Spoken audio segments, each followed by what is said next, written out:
నమస్కారం, city news తెలుగుకి స్వాగతం. ఈనాటి వార్తా విశేషాలు. మధ్యంతర ఎన్నికలు వస్తే మళ్లీ అధికారంలోకి వచ్చేది వైఎస్ఆర్ కాంగ్రెస్ పార్టీయేనని రాజ్యసభ సభ్యులు విజయసాయిరెడ్డి తెలిపారు. అధికారంలోకి వచ్చిన తర్వాత హద్దులు దాటిన వాళ్లతో తోకలు కత్తిరించడం ఖాయమని తెలిపారు. ఇదేనా ప్రభుత్వం పనితీరు అని ప్రశ్నించారు. రాష్ట్రంలో నెల రోజుల్లో రాక్షస పాలనను ప్రజలు గమనిస్తున్నారు. అధికార పార్టీ పత్రం స్టార్ట్ అయిందని తెలిపారు. వైసీపీ నేతలపై నిరాధార ఆరోపణలు, బురద చల్లటం ఒక ప్రణాళిక ప్రకారం జరుగుతుందని ఆరోపించారు. నా మీద కుట్రలు బయట పెడతాను, విజయసాయిరెడ్డి పంతం పడితే ఎలా ఉంటుందో చేసి చూపిస్తానని వార్నింగ్ ఇచ్చారు. ఎలా కుట్రలు జరుగుతున్నాయి అన్నటువంటి విషయాన్ని ఆకలింపు చేసుకోవాలి. 24 ఎన్నికల్లో వైఎస్ఆర్ కాంగ్రెస్ పార్టీ ఓటమి పాలైనటువంటి విషయం మీ అందరికీ కూడా తెలిసినటువంటి విషయం. దానికి చాలా కారణాలున్నాయి, సమీక్షించుకుంటున్నాం. ఆ సమీక్షల తర్వాత ఏదైతే నివారణోపాయాల్ని ఆలోచించి చర్యలు తీసుకోవాలనో ఆ చర్యలు తీసుకోవడం జరుగుతుంది మా పార్టీ అధ్యక్షుల వారు. ఎన్నికల రిజల్ట్ వచ్చిన తర్వాత, కొత్త ప్రభుత్వం పగ్గాలు చేపట్టిన తర్వాత ఏం జరుగుతుంది, మొట్టమొదటిగా ఏం జరిగింది అన్నటువంటిది అర్థం చేసుకోవాలి. రాష్ట్ర వ్యాప్తంగా ఇచ్చాపురం నుంచి అలా కుప్పం వరకు కూడా 175 స్థానాల్లో 11 స్థానాలు మేము సంపాదించుకున్నప్పటికీ, ఓటమి పాలైనప్పటికీ ప్రజల తీర్పుకి కట్టుబడి మేము అధికారాన్ని దిగిపోయాం. వచ్చినటువంటి కొత్త ప్రభుత్వం ఆ యొక్క పార్టీ యొక్క గూండాలు కానీ, రౌడీ ఎలిమెంట్స్ కానీ, ఆ పార్టీ యొక్క కార్యకర్తలు కానీ ఎలా దౌర్జన్యాలు చేస్తూ ప్రతి ఒక్కరిని, వైఎస్ఆర్ కాంగ్రెస్ పార్టీకి సపోర్ట్ చేసినటువంటి ప్రతి ఒక్కరిని ఇబ్బందులకు గురి చేస్తూ, తీవ్రంగా కొడుతూ, కుటుంబాలను నాశనం చేస్తూ, రేపులు చేస్తూ, ఈ రకమైనటువంటి అకృత్యాలకి చట్టం అనే దాన్ని పరిగణలోకి తీసుకోకుండా పోలీసులు ఏం చేస్తారులే, మాకు అధికార పార్టీ యొక్క సపోర్ట్ ఉంది అన్నటువంటి ఒకే ఒక కారణంతో ఆ అకృత్యాలకన్నిటికీ పాల్పడడం జరిగింది. కొన్ని కుటుంబాలు కాసేపు నిశ్శబ్దంగా ఉండండి, ఎవరైతే ఇష్టం లేదో ప్రెస్ కాన్ఫరెన్స్ లో వాళ్ళు వెళ్ళిపోవచ్చు. ఇలా కొన్ని ఊర్లలో ఉన్నటువంటి కుటుంబాలు ఊర్లు వేరే ప్రాంతాలకు తరలి వెళ్ళినటువంటి మనం పరిస్థితులు చూసాం. ఇంతటి దారుణమా ఇదా మీరిచ్చేటటువంటి ప్రజాస్వామ్యబద్ధమైనటువంటి పరిపాలన అని నేను ప్రశ్నిస్తా ఉన్నా. ఇప్పుడుండేటటువంటి అధికార పార్టీ ఎన్నికలకు ముందు ఎన్ని రకాలైనటువంటి హామీలు ఇచ్చింది ఒక్కసారి ఆలోచించుకోండి. సూపర్ 4 అనని, సూపర్ 6 అనని, మేము చట్టబద్ధంగా పరిపాలిస్తామనని, మేమేదో చట్ట వ్యతిరేకంగా పరిపాలించామనని, ఏది ఏమైనప్పటికీ ప్రజల తీర్పును శిరసావహించాం. ప్రజలందరూ కూడా గమనిస్తా ఉన్నారు. తప్పకుండా ఈరోజు ఈ యొక్క పరిపాలన ఈ ఒక్క నెల రోజుల్లోనే గతంలో ఒక్క స్థానం లేకున్నా పట్టుదలతో పనిచేశాం. ఇప్పుడు ప్రభుత్వంలో భాగస్వాములు అయ్యాం. కీలక శాఖలు తీసుకున్నాం, బాధ్యతలు పెరిగాయని జనసేన అధినేత AP deputy CM Pawan Kalyan తెలిపారు. మంగళగిరిలోని జనసేన ప్రధాన కార్యాలయంలో పార్టీ ప్రజా ప్రతినిధుల సత్కరించిన ఆయన ఈ సందర్భంగా మాట్లాడారు. జనసేన పోటీ చేసిన ప్రతి సీటును గెలిచింది. ముంబైలో ఓ పెళ్లికి వెళ్తే అందరూ ఇదే విషయాన్ని అడిగారు. జనసేన 100% స్ట్రైక్ రేట్ అనేది దేశంలో ఒక కేసు స్టడీ అయిందని తెలిపారు. జనసేన విజయం గొప్ప విజయం. జనసేన తిన్నన్ని దెబ్బలు మరెవరికైనా తగిలి ఉంటే వేరే వాళ్ళు తట్టుకోలేకపోయేవారు. ఓటమి తర్వాత మాజీ సీఎం సభలో ఉండలేక వెళ్లిపోయారు. ఒక్క స్థానం లేకున్నా పట్టుదలతో పనిచేశామని గుర్తు చేసుకున్నారు. 175లో 21 పెద్ద సంఖ్య కాకపోవచ్చు, కానీ 164 రావటానికి జనసేన వెన్నెముకగా మారిందని తెలిపారు. గతంలో రోడ్డు మీదకు రావాలంటే భయపడే పరిస్థితి. వైసీపీ నేతలు పచ్చి బూతులు తిట్టేవారు. గతంలో సాక్షాత్తు ఓ ఎంపీని సిఐడి కార్యాలయంలో కొట్టారు. అడ్డగోలు దోపిడీ గత ప్రభుత్వ హయాంలో జరిగింది. ఇలాంటి క్లిష్ట పరిస్థితుల్లో కూడా అందరికీ ధైర్యం ఇచ్చామని తెలిపారు.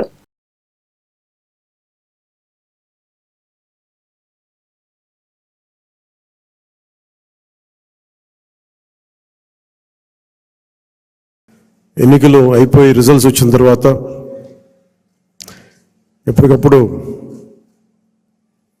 మన ఎమ్మెల్యే అభ్యర్థులందరికీ చిన్నపాటి సత్కారం చేయాలి. ప్రజలు ఇచ్చిన సత్కారం కంటే పెద్దది కాదు ఇది. కాకపోతే నాకు చెయ్యాలి అని వచ్చిన కోరిక ఈరోజు చాలా రోజుల తర్వాత నెరవేరింది. మనం చేసింది మొన్న బాంబేకి వెళ్ళి మన మ్యారేజ్కి వెళ్తే అంబానీ గారి ఇంట్లో పెళ్ళికి వెళ్తే అందరూ కూడా మాట్లాడుతుంది 100% పోటీ చేసిన ప్రతి సీటు మీరు ఎలా గెలిచారు. భారతదేశపు రాజకీయ చరిత్రలో ఇప్పుడు దాకా జరగలేదు.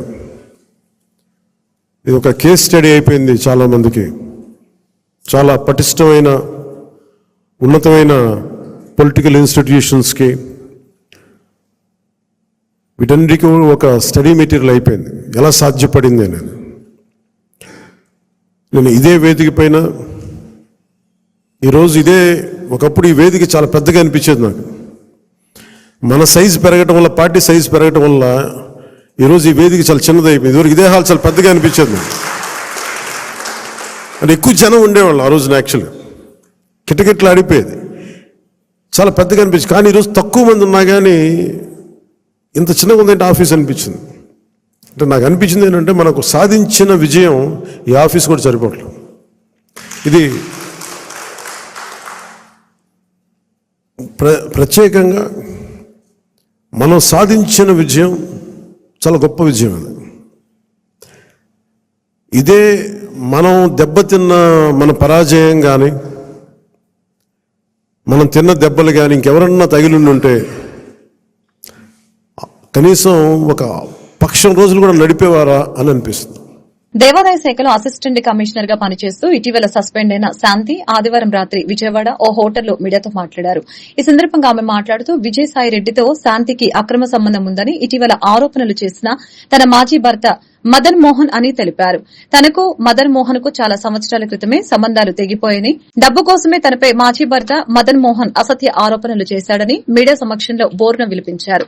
తాను మరొక వ్యక్తిని పెళ్లి చేసుకున్నానని, నేను విశాఖపట్నంలో పనిచేసినప్పుడు వైసీపీ తరపున విజయసాయిరెడ్డి ఉత్తరాంధ్ర ఇన్ఛార్జి కావడంతో డ్యూటీ విషయంలో కలిశానని, కలిసినంత మాత్రాన నాకు విజయసాయిరెడ్డికి అక్రమ సంబంధం అంటకట్టడం కరెక్ట్ కాదని శాంతి అన్నారు.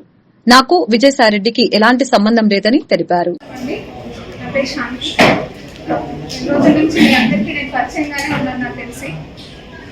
సో ఈ రోజు అయితే మాత్రం ఏదైతే కొంతమంది నా మీద ఎలిగేషన్స్ వేయడం కానీ, లేకపోతే ఏదైతే చెప్పడం కానీ చేస్తా ఉన్నారో దాని గురించి ఈ రోజు నేను మీకు చెప్పాలి, కనీసం నా వైపు నుంచి కూడా మీరు వినాలి అనే ఒక బాధతో నేను ఈ రోజు వచ్చి చెప్తా ఉన్నాను.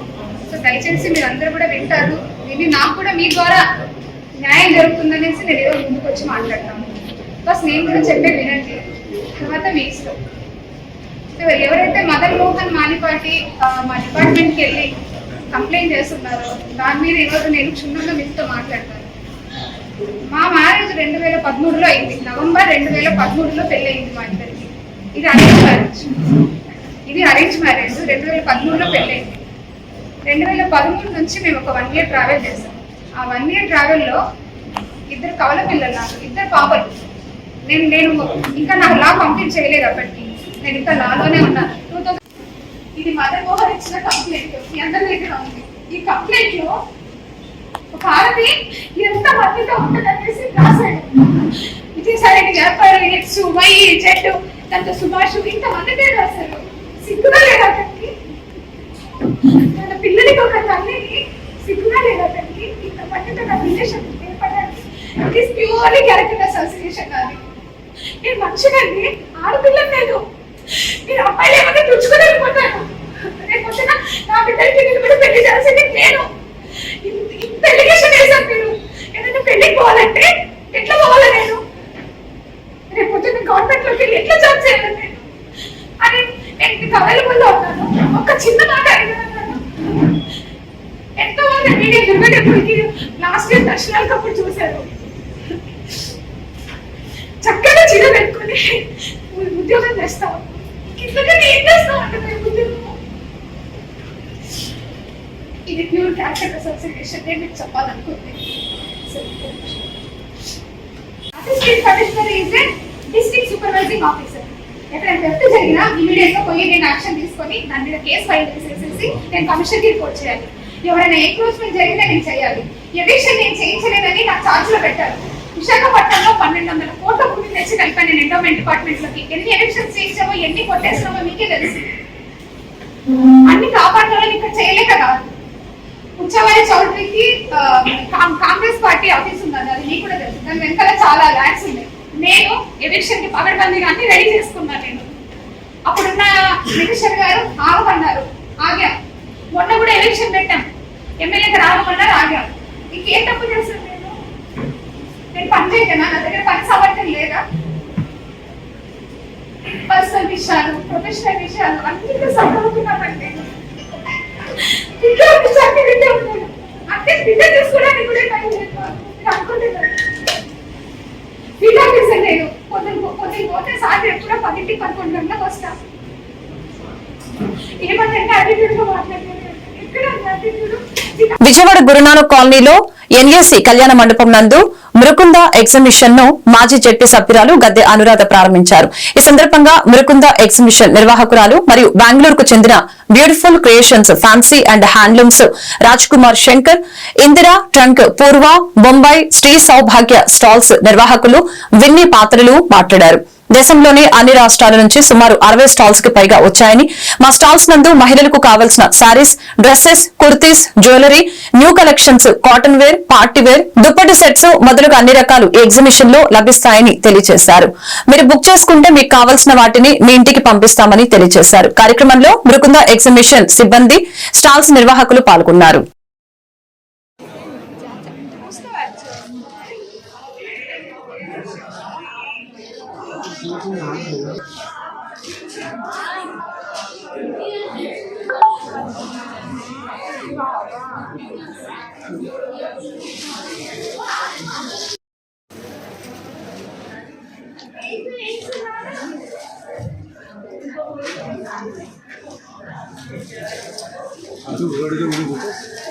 ऑनलाइन कर रहे क्या?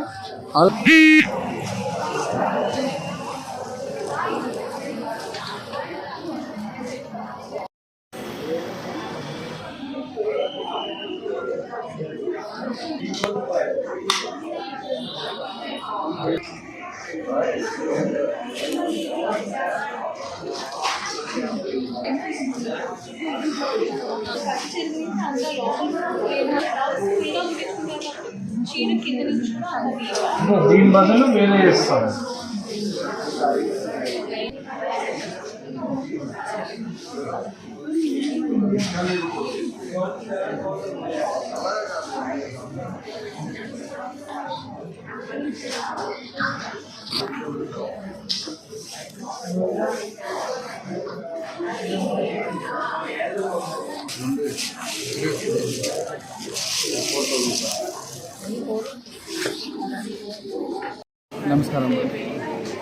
నమస్కారం విజయవాడ.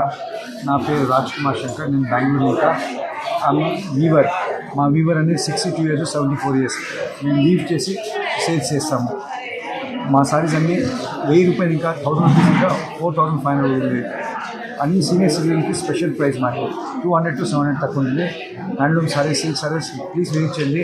చాలా మంచి వెరైటీ ఉంది. ఈ పొద్దు రేపు 13th and 14th of July. మన ఇది ఇందిరా ట్రంక్ అని బ్రాండ్ ఉండేది.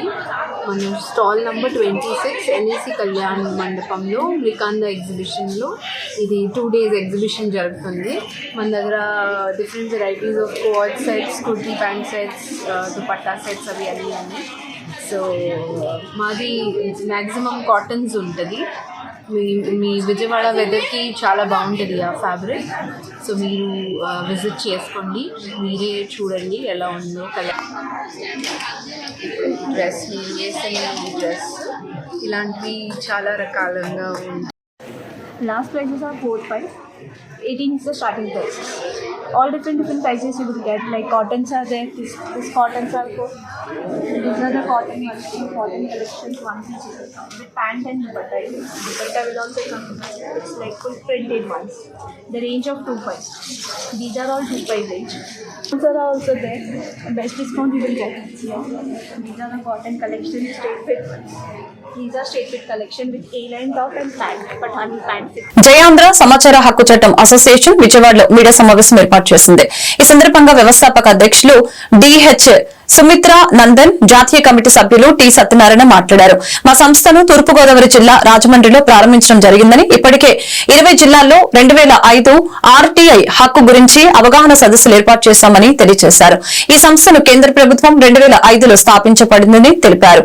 ప్రజలందరికీ జవాబుదారీతనంగాను అందరికీ అందుబాటులో ఉండే విధంగా ఈ సంస్థను స్థాపించడం జరిగిందని తెలిపారు. కార్యక్రమంలో ప్రసాద్, కె వెంకటేశ్వరరావు, డిఎస్ఆర్ ప్రసాద్, తిరుమల నాయుడు తదితరులు పాల్గొన్నారు.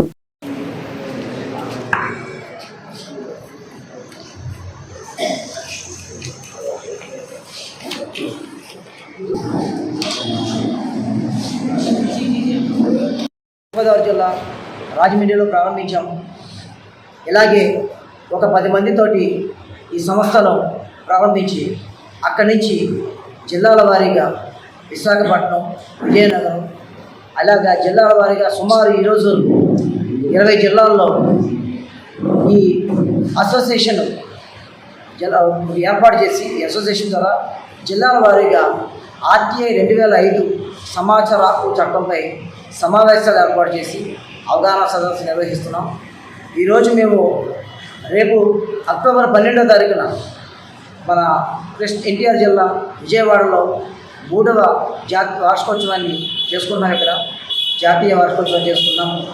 నిన్నే మన RTI commissioner information commissioner Rehana Begum గారిని కూడా ఆహ్వానించడం జరిగింది. ముఖ్య ఉద్దేశం ఏంటంటే మనం 20 జిల్లాల్లో, ఆంధ్రప్రదేశ్లో 20 జిల్లాల్లో మన అసోసియేషన్ ద్వారా సమావేశాలు, అవగాహన సదస్సులు ఏర్పాటు చేసి అధికారులను కూడా మనం ఆహ్వానిస్తున్నాము. ఎవరైతే సమాచారం ఇవ్వట్లేదో, అవినీతి అధికారులు ఉన్నారో వాళ్ళ మీద పోరాటం అనే ముఖ్య ఉద్దేశంతో మనం ఏపీ తెలంగాణలో మనం ముందుకు వెళ్తున్నాము. దీనన్నిటికీ కూడా మిత్రులు పెద్దలు తిరుమల నాయుడు గారు, ప్రసాద్ గారు, సత్యనారాయణ గారు వీళ్ళందరూ కూడా మంచి సబ్జెక్టు ఉన్న వ్యక్తులు. వీళ్ళందరూ కూడా 30 సంవత్సరాల నుంచి కార్యక్రమాల్లో ఉన్నారు, ప్రజాసేవ కార్యక్రమాల్లో ఉన్నారు. మేమందరం కూడా సమిష్టి కృషి, ఈ జిల్లా అధ్యక్షుల సమిష్టి కృషితోటే మేము విజయవాడలో అక్టోబర్ 12వ తారీఖున జాతీయ స్థాయిలో 3వ వార్షికోత్సవాన్ని జరుపుతున్నాము.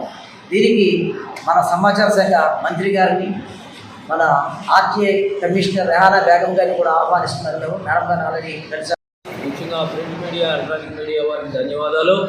ఈరోజు విజయవాడలో జరుగుతున్నటువంటి ఈ రైట్ టు ఇన్ఫర్మేషన్ యాక్ట్ కేంద్ర ప్రభుత్వం 2005లో స్థాపించి అందరి ప్రజలకి కూడా జవాబుదారీగా ఉండాలి, అందరికీ అందుబాటులో ఉండాలని పెట్టిన ఈ సంస్థ ఈవేళ మా రాష్ట్రంలోనూ అలాగే కేంద్రంలోనూ India total entire over the India మన సుమిత్ర నందన్ గారు వారు శ్రమపడి ఎంతో వ్యాపయాసాలు కూర్చి వీళ్ళ ఆంధ్ర అంతా కూడా తిరుగుతున్నారు. అలాగే ఇతర రాష్ట్రాలకు కూడా వెళ్తున్నటువంటి పరిస్థితి.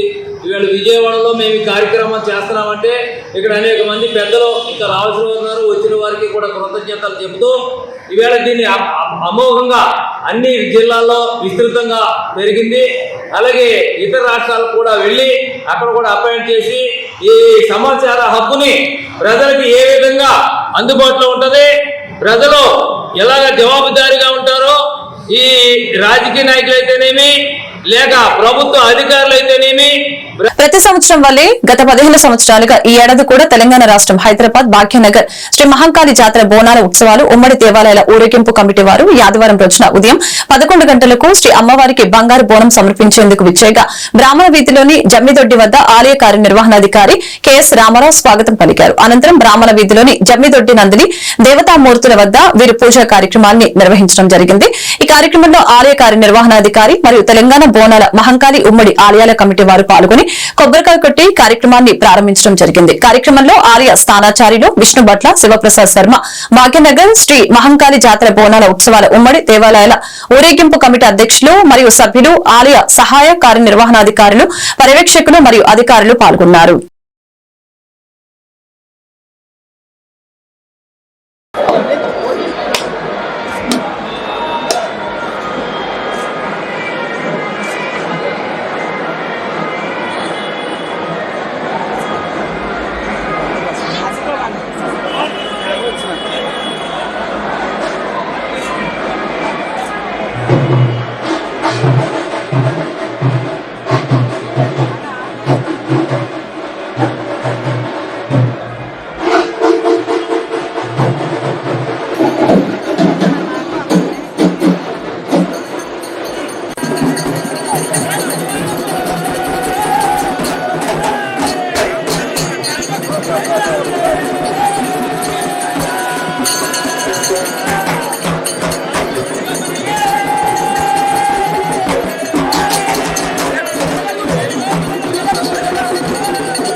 ఎన్టీఆర్ జిల్లా గంపలగూడెం మండలం తోటమూల వినగడప మధ్య ఉన్న కట్టలేరు వాగుకు పోటెత్తిన వరద నీరు.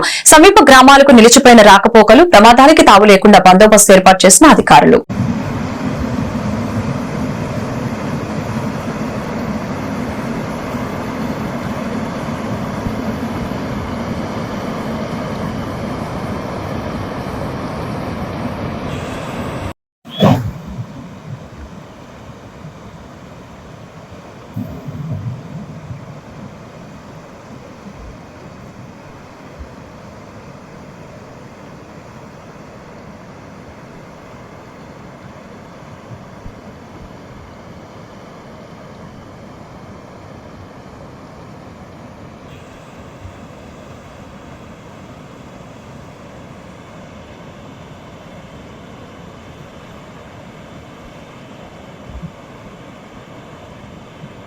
ఈ వార్తలు ఇంతటితో సమాప్తం. మరొక బులెటిన్ మళ్ళీ కలుద్దాం.